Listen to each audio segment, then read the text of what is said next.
Our speaker this afternoon, the Reverend Joshua Hill, joins us from the Holderness School in Plymouth, New Hampshire, where he has served their community as chaplain for the last year.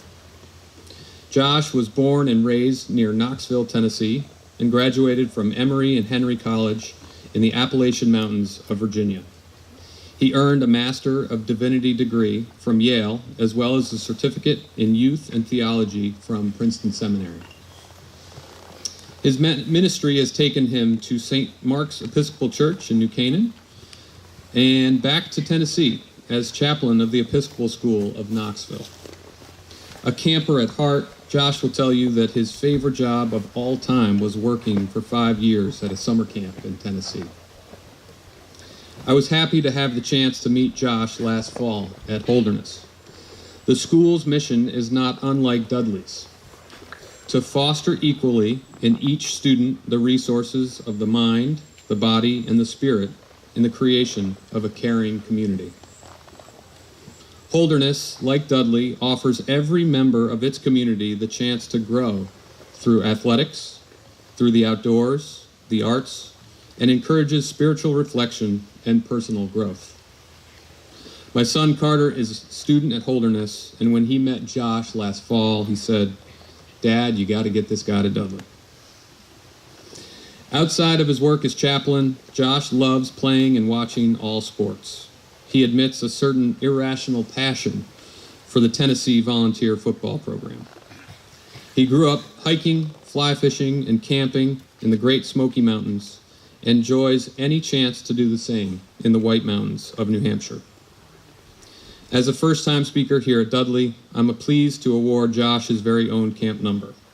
Please join me in a warm Dudley welcome for camper number 25176, Josh Hill.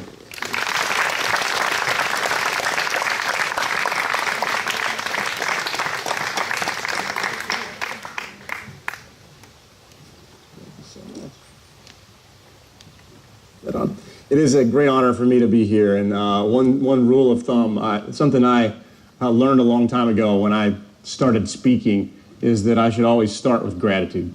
And it kind of goes along with your camp motto, the other fellow first. I'm going to begin with gratitude. The things I'm thankful for today, I think I'm getting maybe double coverage here, but the things I'm thankful for today, number one, the invitation to be here. For people that know how sound systems work. The invitation from Matt to be here with you today is something that I'm really grateful for. This is my first time ever being at Camp Dudley, and I'm so impressed so far. So thank you for that. For Matt's wife, Jessica, who's been a wonderful host for our family. My wife and 3 young children are here, and you have helped us be comfortable and welcome, and I thank you and appreciate you for that. Dave, who you don't know but sends emails to the chapel speakers weeks and weeks ahead of time to make sure that there is a theme and an organization and a sense of structure to the service. So thank you for your work on that. James, for the wonderful music and for the gospel choir. My goodness, thank you for bringing that gift. And I'm going to also say thank you to a camper. I wish I was cool enough to be able to know his camper number. I really don't. But Jack Driscoll, right back there, if you don't know Jack, Jack is, he just graduated from Holderness. He lived in my house, in my dorm, not in my house. But he lived in my dorm. He was my advisee. And Jack found that I was going to be here and got in the car and came over. But he's been a camper here for a long, long time. So Jack, thank you for that. It's really touching. Really, really cool. Now, Matt had a lot to say about me. You've learned some things about me. I wanted to introduce myself. I want to get kind of a show of hands. As I've lived now in several places, and part of my story is changing every time I move somewhere. But is there anybody here from the state of Tennessee? Okay, 0. Strike 1. All right. How about Virginia? Any Virginians? Oh, no, okay. Here we go. Great. Okay, I see you, Virginia. I know there's one back here, too. All right. How about Connecticut? Uh-huh. I thought I might get a hand or two on that one. So excellent. New Haven? New Canaan. Okay, excellent. Loved my time in both places. Missed the pizza with all of my heart.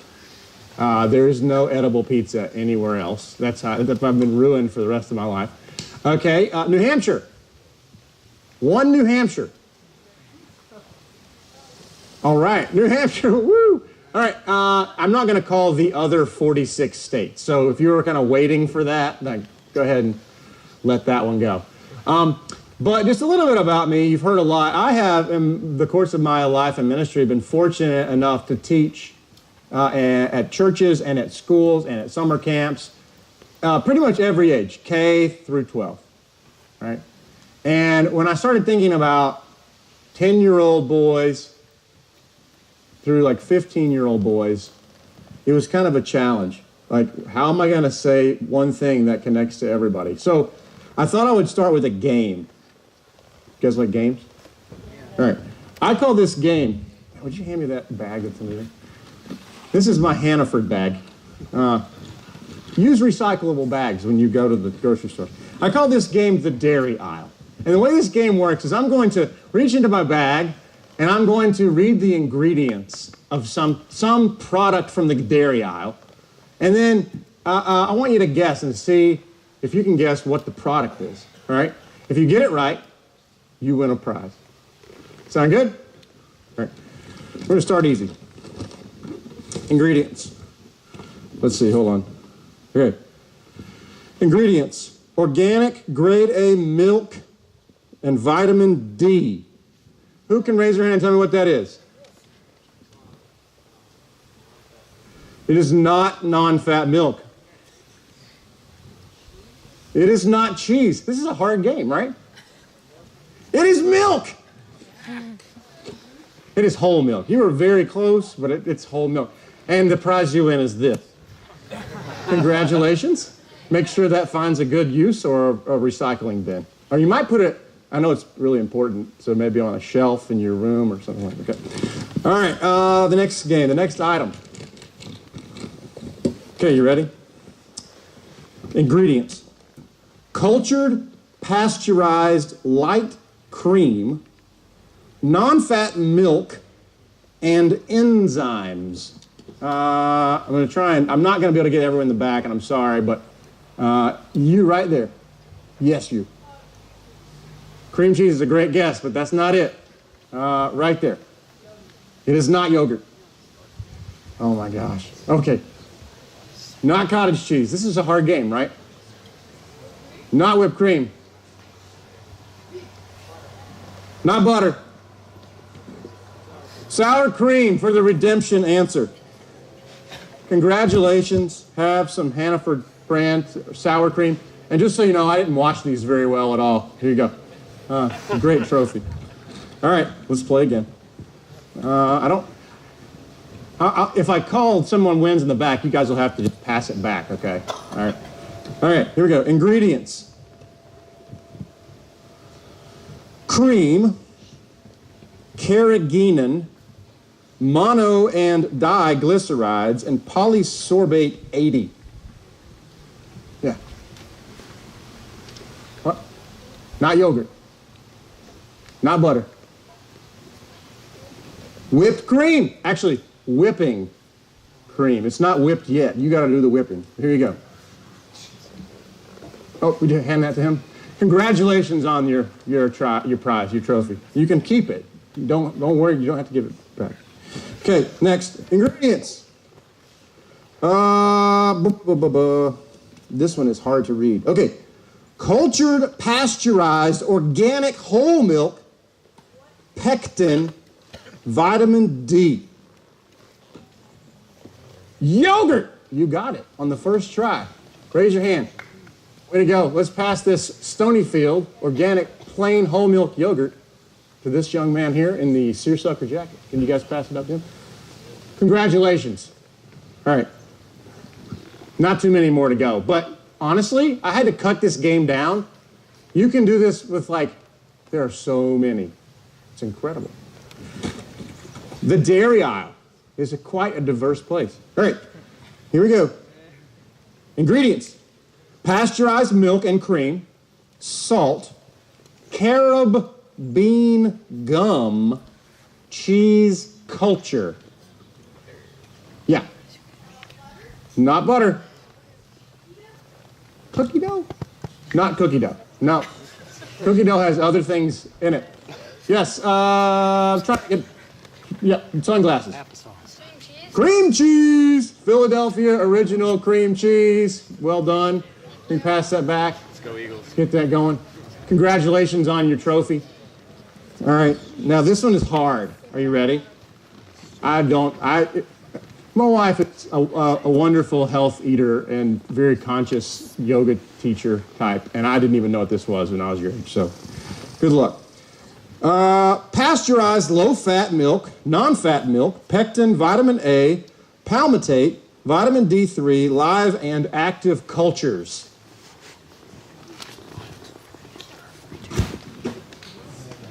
You know what kefir is. You win! How do you know what kefir is?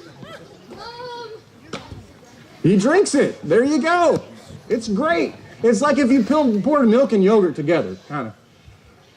Anyway, okay, I'm going to be done here in a second. I could have had a much bigger bag, though. Ingredients. Pasteurized cream, natural flavorings. Ice cream. Not ice cream. Never mind. Sunglasses.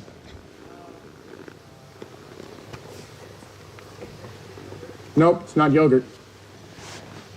Butter. Butter. Unsalted sweet cream butter. Let's pass it back to the man with the gray haircut. All right. Oh, I just showed you that. You still didn't see it.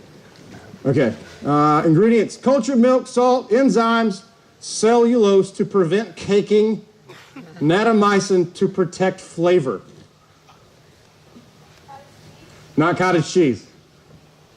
Not cheese. Well, nope. It is cheese. Do you know what kind? Does that give you enough information? Not cheddar cheese. We're not going to go through all the cheeses. You win. It is Parmesan cheese. Congratulations. I think there's some in there if you want to go ahead and use it. So, I know that's a really weird and random game, and you're probably wondering, like, why is there a priest here, like, talking about dairy food? That's a great question. So if you are asking that question, that's good. That's good. You're paying attention. I'm going to put that question on hold for just 1 second, okay? Why am I playing that game? There is a meaning, I promise. And I want to move forward a little bit with sort of the reason I really am here.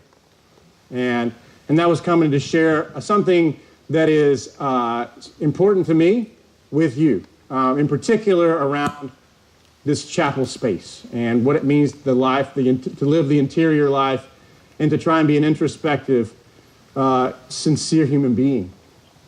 We read a story, Bear read, who's from New Canaan, read a story from the Bible, from the Gospel of Matthew, which is typically called the parable of the talents. I want you guys to tell me, to remind us all, what happens in that story? What happens in that story? 3 servants. Gives them talents or gold. It's money, right? Based on their ability, okay? Okay. So 5 bags, 2 bags, 1 bag. What happens?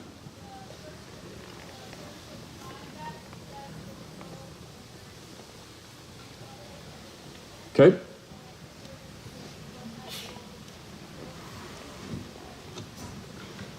Right. Excellent summary. Let's give him a round of applause. Excellent summary. Now that's what happened. And now I'm going to turn to a different question. What is this story trying to teach us? What is this story teaching us? Yeah. That people with wealth get more and people without it get less. Okay, we can absolutely read this story as a story about money, because it is, right? That's one meaning. I want us to sink in a little bit to a different level, a different depth, and think about what the story is trying to teach us about life and about being human. Yeah? Okay, so maybe there's trusting yourself as a part of it, because the one who didn't go and take the talent and do something, when we buried it, he was afraid. He let fear dictate how he was going to act, right? And so the fear really won him over, and he wasn't able to do what he should have. Okay? Good. Yep. Okay. So I think that like talents could like literally mean talents, because like you could like have talents and like use them properly, but if you don't use them, then like it's basically just like wasting it. Right.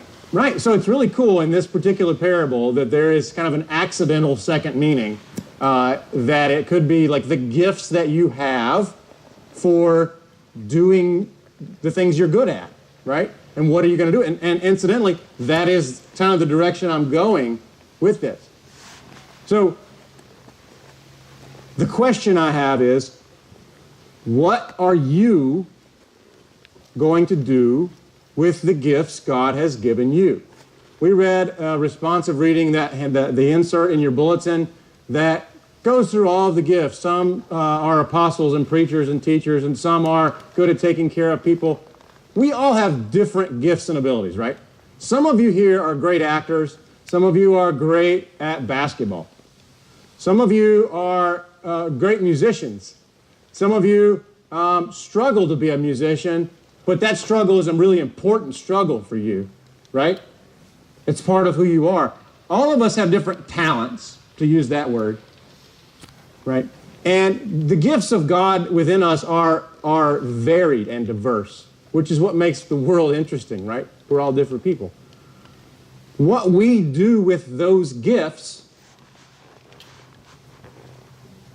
ends up having an impact on who we are as people. Yeah? Not if you agree with that. What we do with the gifts we've been given has an impact on what kind of people we are. Now, back to the milk. You ready for this? Every single product in that bag has one essential ingredient. What is the one essential ingredient of dairy? Yeah, milk, right?